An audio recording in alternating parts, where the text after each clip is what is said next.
नमस्कार किसान भाइयों, स्वागत है कृषि मंत्र में। मैं कृष्णा पाटीदार और आज हम बात करने वाले हैं केमिकल कंपोजिशन या रासायनिक संरचना प्रोफेनोफास 50% इसी के बारे में। जैसे कि इस केमिकल कंपोजिशन में या इस रासायनिक संरचना में हम मार्केट में उत्पाद देखें तो आपको मुख्यतः सिंजेंटा इंडिया लिमिटेड का आपको क्यूराक्रोन नाम से उत्पाद मिल जाएगा, या फिर आप जो सुमोटो एक्सेल का जो आता है वो सेल्ट्रॉन नाम से मिल जाएगा, और अन्य कंपनियों के भी अन्य नाम से ये उत्पाद मार्केट में आपको उपलब्ध है। आप कोई सा भी उपयोग कर सकते हैं। जैसे कि हम यदि इसके मोड ऑफ एक्शन या इसकी कार्य प्रणाली की बात करें तो ये आपकी विभिन्न फसलों में ब्रॉड स्पेक्ट्रम तरीके से कीटों पर नियंत्रण प्रदान करता है।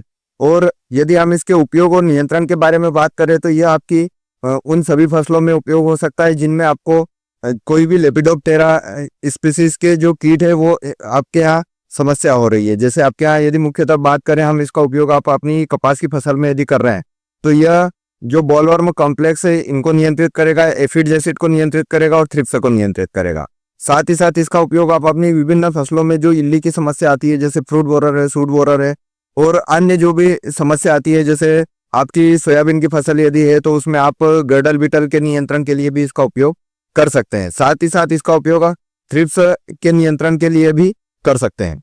लेपिडोप्टेरा कैटेगरी के जो इंसेक्ट हैं इनके जो एग स्टेज है उसको नियंत्रित करता है। साथ ही साथ यह उसकी एडल्ट स्टेज को भी बहुत अच्छे से नियंत्रित करता है। उपयोग की मात्रा की यदि बात की जाए तो इसकी आपको 500 ml मात्रा को 200 लीटर पानी के साथ मिलाकर अपनी फसल में एक समान रूप से स्प्रे करवाना है।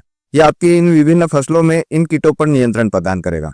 यदि आप चैनल पर नए हैं तो चैनल को सब्सक्राइब कर लीजिए, बेल आइकन पर क्लिक कीजिए ताकि खेती से जुड़ी जानकारी आपको मिलती रहे। और यदि आपकी फसल में किसी प्रकार से कोई समस्या आ रही है, आप उसका समाधान चाहते हैं, आप डिस्क्रिप्शन में जाइए, व्हाट्सएप ग्रुप से जुड़िए और आपकी जो भी समस्या हमें भेज दीजिए, हम उसका उचित समाधान आपको देंगे। धन्यवाद।